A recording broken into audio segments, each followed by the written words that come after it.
Ladies and gentlemen, welcome back once again to Feed the Beast Revelation. And it's kind of spooky out at the moment. We're in the middle of a solar eclipse, apparently.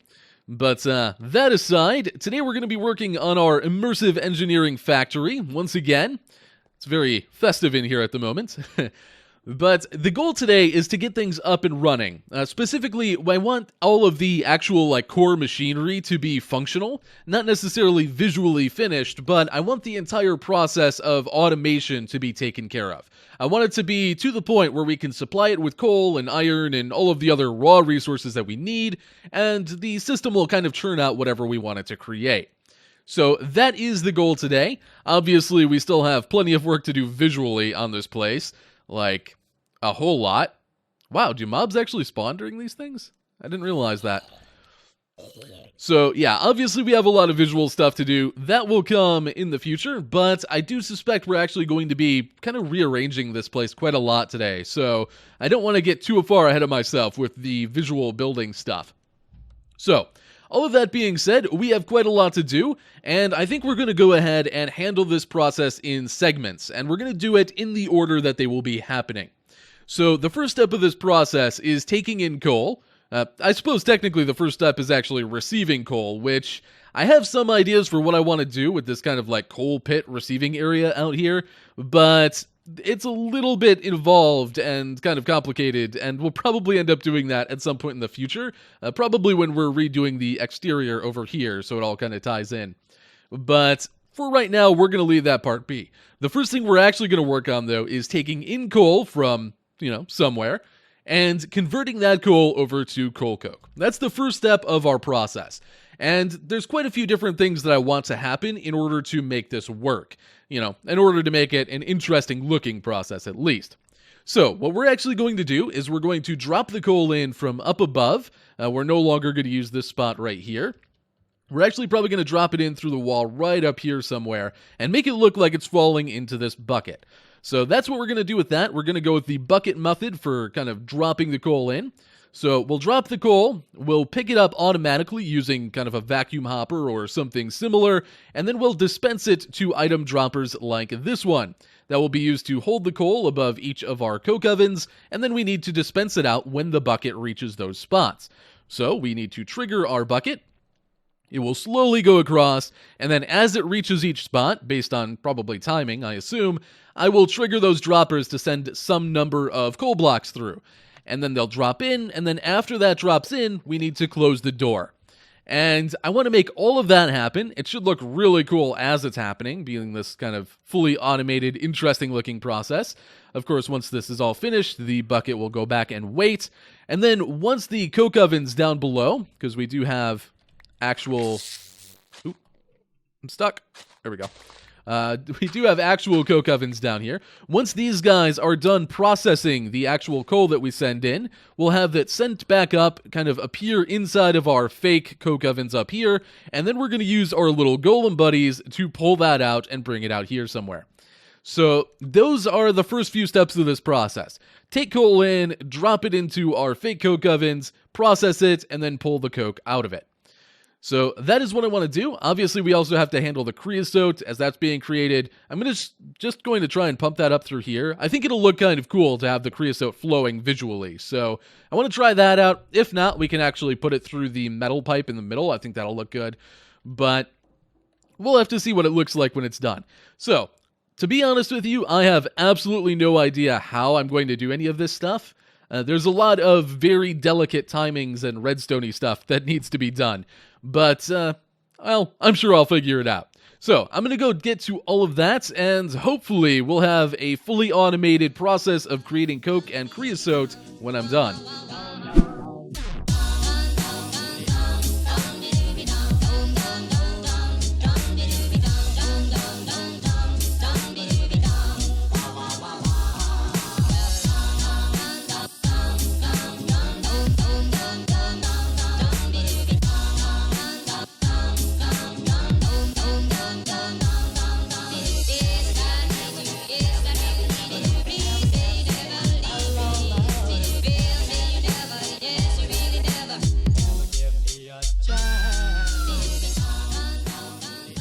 Everything is in place, and hopefully our system is all up and running, for the most part. I think it is, but I haven't actually given everything a full test run yet.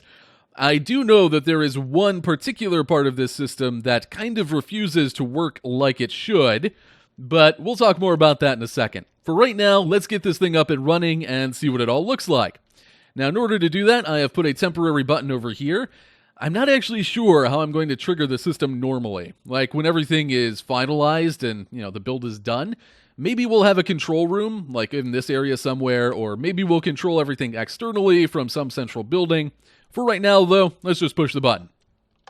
So that's going to dispense out 8 coal blocks onto our conveyor. Obviously, everything out here will be redone eventually. And that's just going to come up through the wall of our building, fall into our bucket, and that's getting automatically picked up and dispensed over to our droppers. And then the bucket's going to start moving, and as it goes underneath each of the droppers, they're going to dispense some coal and drop it through the bucket and into the furnace down below.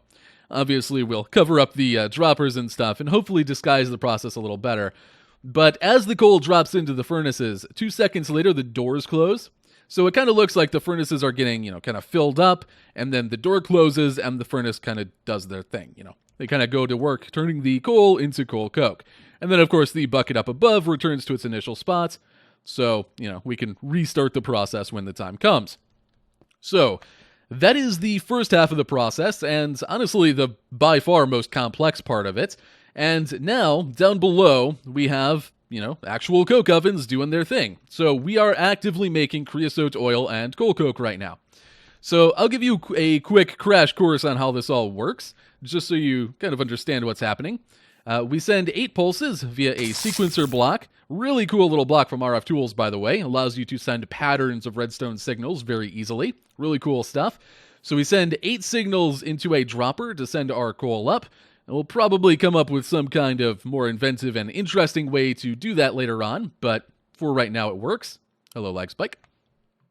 That comes up here and falls into the bucket. Obviously, the bucket itself can't hold it, so that is actually picked up via a vacuumulator back here. And that vacuumulator automatically dispenses the stuff across our item droppers, round-robin style, so it evenly kind of distributes them. And that is the first half of the process and everything that happens up here. At that point, everything is ready to happen and ready to start. And that is what this redstone down here is for. Now, unfortunately, we did need to use command blocks for this. Now, all of these command blocks are doing pretty much the same thing. All they're doing is using the LT-open XYZ command. And that is basically just to make it so we can automatically control our buckets and these doors. That is unfortunately the only way that we can automatically control them. The only other way we can do that is by right-clicking them manually. And unfortunately, it's just the only option we have if we want to do cool automatic stuff like this. So, for the time being, that's what we have to do. If they do eventually get an update where they can receive redstone signals and will open and close with those, I can just use redstone transmitters, like this little guy, to send wireless redstone signals to them and control them that way. It'll be very, very simple to swap it out. But for now, that's what those are doing. The rest of this is pretty straightforward. I'm not going to bore you with a lengthy explanation. Just know that we use state cells, it's a fancy little block from the Project Red mod, as timers. So essentially we put a timer into it, and anytime we send a signal to this, it will maintain that signal, kind of turn itself on, and it will maintain that on state until this timer runs out. So this one in particular, which is the one we use to send our bucket back after everything is done, happens 27 seconds after this entire system kind of gets a signal. So everything is very precisely timed out. There's all these really specific time values for when, we dispense the coal or when we close doors, all that good stuff. But that is all contained right here for everything we just saw. Now, obviously, there is another step to this process. We have to do something with the output from the coke ovens themselves. One output is the creosote oil. And anytime it processes a coal block, it'll get one of those. And those go out via fluid ducts, which are contained in these tubes right here. Those are the lines right here in between our furnaces. I thought it would look kind of cool to see the creosote actually flowing as our system is processing things, but we'll see. Worst case scenario, if it looks kind of derpy or strange, I can just pipe the liquid through one of these fluid pipes from Immersive Engineering instead. But for right now, that happens automatically, and hopefully it looks cool. The other output from these is, of course, the coal coke, which we need to make steel. And I output that using this little item duct right here. Basically, all I do is automatically pull it out and stick it into the hopper that's connected to our furnace system up above, like our fake furnaces. That is the entirety of what I do to extract that. And there is one other step. Obviously, we need to get that coal coke, and I'll explain that in a second. And then, of course, this little setup here is just to reopen the door, and this is using an inventory checker, and basically just checks for when the furnace is emptied, and it will send a signal, which will open our door. So, pretty straightforward stuff to get this kind of fancy automated effect. But, like I said, we have to get the coal coke out. And that is what this guy is supposed to do. But he is an absolute derp and refuses to do it. In the most trolly of ways, though. Like, he's not broken. He very clearly works, and he works very well, just not in this one exact scenario. So, if we put coal coke in here, which I have one in here for example's sake, he should come over here and pick it up. I have it all set up. There is an empty seal on here. It's set to the coal coke blocks. He should pick those up. And then he should bring them over here to this bucket and drop them because there's a store seal over here. Now, the thing is, he works with this. Like, this is not a broken system, but only this one particular configuration doesn't work. If I were to move the hopper up a block, so it was like in the middle of the room, he would recognize it and take items from it. If I were to replace this hopper with a chest, he would recognize it and take items from it. It's literally just this combination of having a hopper specifically in this one block specifically that he doesn't recognize. Most of the time. Sometimes he actually does recognize it and will do what he's supposed to. Very rarely, though. So, I don't quite know what to think about that. It's quite frustrating. I even set up a complete test world and mimicked this entire setup. Obviously not, fully, but I mimicked this setup with like the little tiles, doors, and everything just to test out what would be causing an issue, and those golems worked completely fine. So, I don't know what's up with this. I will do my best to try and fix it. The worst case scenario, if I cannot get that working, is to, instead of just putting the coal coke into the hopper, is to dispense it into the room through the wall, and then have the golem pick that up with a collect seal that kind of checks all of the furnaces at once. I think that should work completely fine. I'm pretty sure. Hopefully. He may do something derpy with that too. Who knows? But that is my backup plan at the moment if I can't figure out what to do with this. Excuse me. So, that is our furnace system. Good lord, losing my voice. So that is our furnace system. For the time being, everything is looking kind of cool. There's still a few tweaks to do, and obviously a lot of visual stuff to fix up. Of course, we need to make our bucket look like it's connected to something and cover our droppers and everything. But that will come in the future. That is this part of the room, though. This part of our factory, I should say. And now we need to move on to the next step of the process. So the next thing I want to take care of is how we're going to handle our creosote situation. That's the next bit of automation I want to take care of. And that means we need to replace these tanks right here. So I kind of like the idea of these tanks. The idea of this, big glass container that's just filling up with fluid. But it doesn't really work. It's a little bit too detailed, especially because I'm trying to avoid doing that in other parts of the area. And it's just not really as interesting looking as I would like. Now, obviously, I could have added more detail. I could add like pipes and stuff. But I think we're going to go with a slightly different route. And I think the style we're actually going to go for is the other style that I showed when I first built these, which was a more kind of industrial-looking tank, and it was actually full of open blocks tanks, so we could actually see it filling up with fluid and whatnot. So I like that idea. In fact, I have kind of an interesting idea of how to turn that into something a little bit different than this setup with just two tanks and try and do something a little more unique with it. That being said, this is not going to be the final design. I'm still a little bit unsure of what this place is actually going to look like. All the blocks that are in here currently are very temporary, so I don't want to finalize the design on this before I get all of that sorted out. As a result, this is going to be more of a demonstration of what I'm thinking of doing, rather than a final result, so do keep that in mind. So, that being said, I'm going to go ahead and crank these out quick, and more importantly, get them up and running so they will actively fill up with creosote as our system does its thing. And, well, after that, we have a lot more stuff to do in here to try and make this place kind of better laid out and get ready for when we do start working on all of our visual changes. So here is the rough version of our Creosote system now, and I think that is much cooler. Definitely still a bit rough around the edges, don't worry, I do acknowledge that. The texture choices and whatnot are a little iffy, they clash a little bit, these gauges look really awful, and just in general I think I could use a little bit more detailing. But all of that will come as I work more on the visual aspects of this build. I didn't want to get too ahead of myself and do stuff that I'm going to have to redo later on, so for right now, I think this is a good representation, and it's also, more importantly, completely functional. So the general idea behind this system is that we have one big tank here, and this is kind of like our reserve of creosote. This is where we are going to gradually build up all of the creosote that we create in our furnace system. It's actually filled up with open blocks tanks. As you can see, we have a little bit in there already.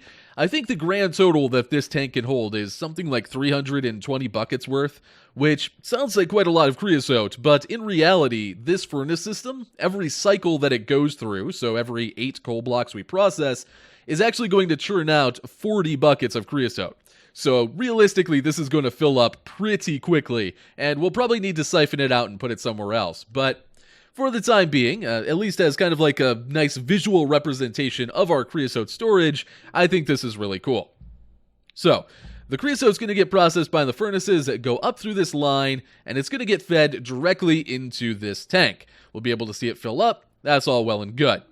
Then, when we want to actually do something with the creosote, we have this little system right here, which is kind of meant to look kind of like a pump of some kind or something. It doesn't actually look like that too much yet. I just realized these little gauges look like eyes. I'm not going to be able to unsee that now.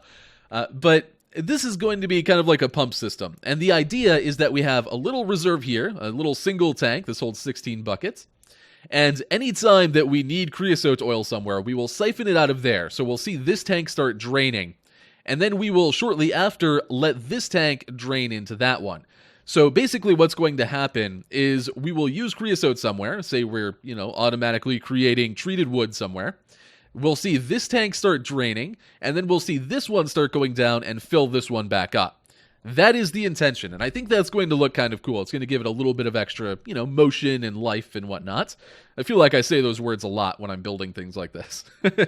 But that is the idea behind the system, and for the most part, it is hooked up, sort of. I need to kind of put the output line from our pump here, this line right here. I need to tie that into something else so that we can, do that, and I still need to set up the actual redstone to it, but that's just going to be a couple redstone lines with some timing. Very, very simple. So that is our creosote system. Like I said, it will look better in the future. For right now, though, I think it's kind of cool. And now we need to move on to the rest of the building in its entirety. There's a few different things that still need to be done. Obviously, aside from the visual, which is massively in need of being redone. But there's a few key things that we need to still design, most notably the blast furnace. Unfortunately, I can't do that yet today. I'm still a little on the fence about what I want that to look like, and I'm hopping between different design ideas and all kinds of stuff. So we're not actually going to finalize that part today. But I do want to get that up and running, the actual functionality of it, which will be hidden underground. So I want to take care of that, but I also want to change the layout of the building itself a little bit. The biggest issues that the building has right now, just from a design perspective, are that, one, the main floor is really flat and boring. It's just kind of, a big old slab of concrete with some stuff on it. I would like it to be a little more dynamic. We also have this little weird area here that's a little bit too small to do anything interesting with, but, big enough that it feels like a space we should do something with. And I think there's a way that we can solve both of those problems at once, and that's to drop this floor over here, say everything past this line maybe, down probably 4 or 5 blocks. What that's going to do is split the building, and it's going to make it so we can look down into our blast furnace area and give it some depth and kind of give it some, shape. It's a little bit of a weird way to put it when talking in this context, but it'll make it feel a lot more interesting to look at.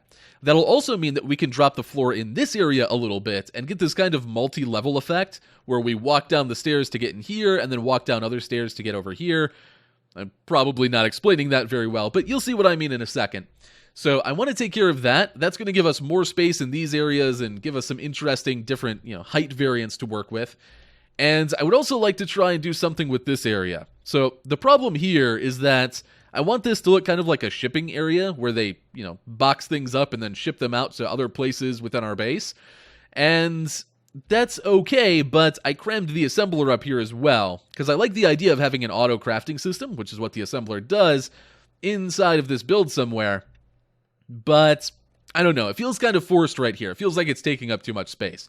So maybe we'll take that from this area. Maybe we could actually put it in this place once that's dropped down a little bit. We'll have to see how things get laid out and go from there. I may also try and put some, basic floors into this area just to see how that's going to work out. But yeah, that is the plan right now. The next major step, is going to be to figure out where stuff is actually going to get laid out in the building and the kind of general shape of it all. That is what I want to figure out, and, well, I'm going to go get to it.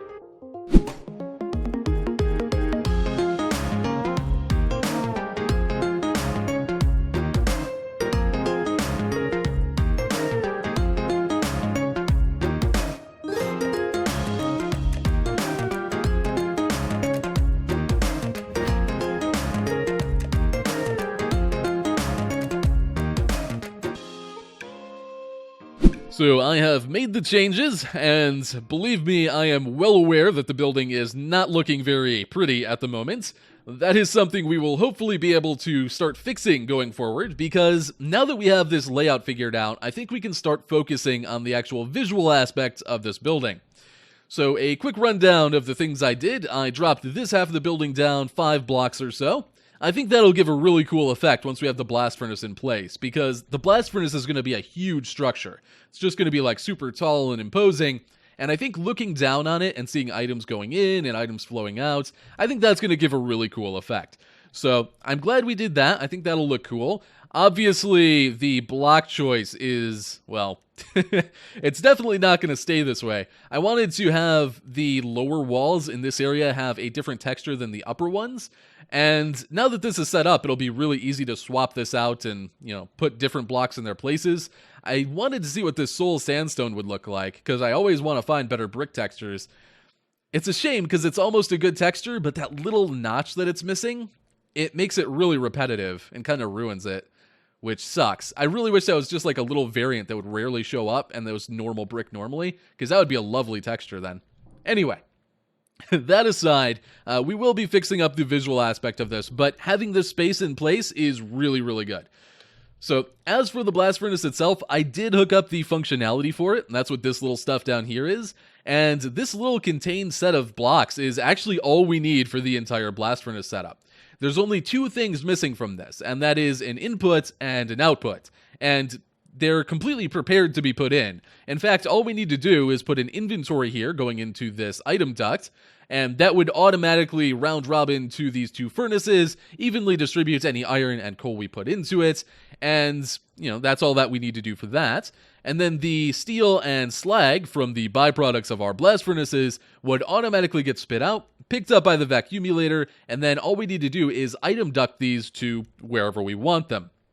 So, realistically, within a couple minutes, I could have this entire system up and running if I wanted to, but I think what I'm going to do is hold off until we actually have our blast furnace design, because how those items are inputs and how we want them to be outputs is going to depend on that design and what it looks like.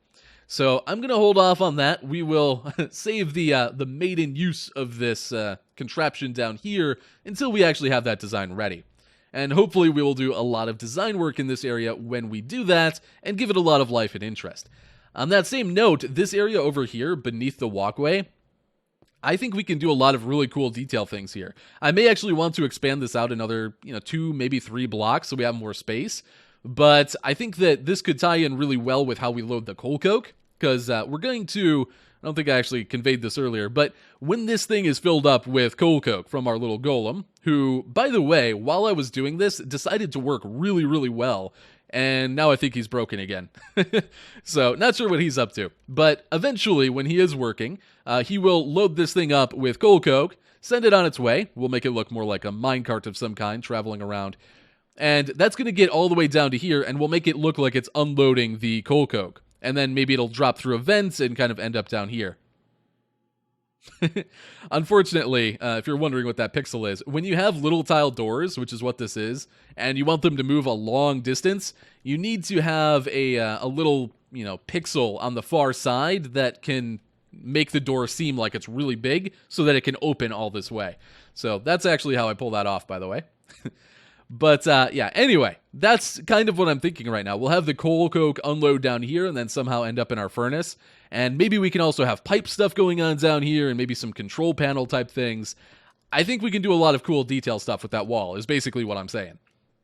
So, looking forward to doing this section of it. And then, of course, we have all of this stuff. Now, I added this little section down here, which feels a lot better than what we had before. I don't actually know what I'm going to do with it, though. So, one option is to put the assembler, which I took away from up here, down here. That way we could actually auto-craft stuff from within this specific building. That would be okay. I think that's a reasonable route to go, but it would take up the entire floor and wouldn't look all that interesting, so I don't know. I think it would still feel kind of crammed in, is kind of the issue that I'm having with it. But that is one option. Another option would be to make this like a creosote loading area. So we could, bring creosote oil from over there through a pipe or something, and then store it in drums or something along those lines. So this would be our, our bulk creosote storage. And then we could also tie that into this area, the, unloading area and everything. We could make a little elevator or something where they would send creosote drums up to be offloaded. I think that would look kind of cool. So that's my plan for this area, at least some of the ideas I have for it.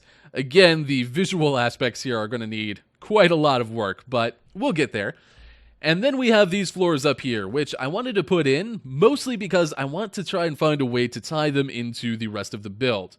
So, obviously, if we just wanted to encapsulate this building, wall it off, and then put stairs over here, like a staircase going up in here and a staircase going up that way, just to access the floors and say, oh, it's part of the building, that would be fine. But I think what I would really like to do is keep it open from this side, maybe wall off the individual rooms and just have balconies off the side, but have the actual staircase to get into them hanging off the side over here, kind of like you see in factories, how they have, the staircases and catwalks and stuff kind of crisscrossing all over the place. In fact, you know what? Let me actually throw in some stairs, just so you can kind of see what I'm talking about. So this looks kind of awful, but it should give you an idea of what I'm thinking. Kind of like a metal structure of stairs just kind of hanging off of this side of this building, or this little kind of extension of the building, I should say. And that would basically be how you would get up and down. You'd come over here, you would do your best not to fall to your death, because this is clearly OSHA compliant, and, you would go up to whatever floor you wanted to be on. I think that could look really cool, and then maybe we could also bring a catwalk of some kind across the building. That would give a nice bit of vertical, interest going on, so there's stuff going on up above that you would pay attention to, and maybe that could even lead to somewhere on the other side, like maybe a door on this side of the wall that could lead out to something out on this side of the building. I don't know. We'll have to see how that goes when we get to the phase of doing detailing and stuff, but I think that could look really cool. Obviously, not quite in this form, but something a little more custom would look good, I think. So that's what I'm thinking for that, and unfortunately, I think I'm going to have to leave here with that. I feel really bad saying that. I feel like I didn't actually really accomplish much today. I hate doing that. I really wish I was, getting more done. Normally, I would like to get this entire project done in 1 or 2 episodes, and I feel like I'm kind of dragging my feet here or something. Not entirely sure why that is, so apologies for that. I'm trying to get it back on track, but clearly that hasn't been going well.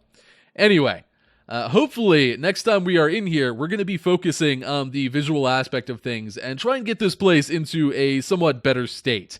Currently, it's a bit of a mishmash of blocks, and I kind of feel like it's really industrial at the moment. There's a lot of really cold colors. There's not a lot of stuff tying it to the original theme that I put forward when I started talking about our base area. So I think when we come back here and start working on visual stuff, the first thing I want to do is try and figure out a new block palette and figure out what our walls are going to be, and maybe try and mix in some non-industrial feeling blocks. Maybe try and figure out a way to integrate wood into the build a little bit more. I think that would help break things up a little bit more as well. And of course, once we get to detailing, that's going to be the major factor that's going to determine what the build feels like. But, well, we'll see what happens when we get there. For right now, I'm going to call it here. If you guys have any ideas what we should do with this build, for example, what we should do with this area, should we turn it into a creosote bottling area, or should we put the assembler in here, or what should we do with it? I'm not really sure. And, of course, the blast furnace as well. I have some ideas for it, but I'm still kind of struggling with it. So, we'll see what happens next time we end up over here. And that may be next episode. It may not be. Not entirely sure just yet. We'll figure it out when we get there. For today, though, I'm going to call it here. So, hopefully you guys enjoyed, as kind of unproductive as it feels like it was. And, well, I'll see you guys next time. Bye-bye.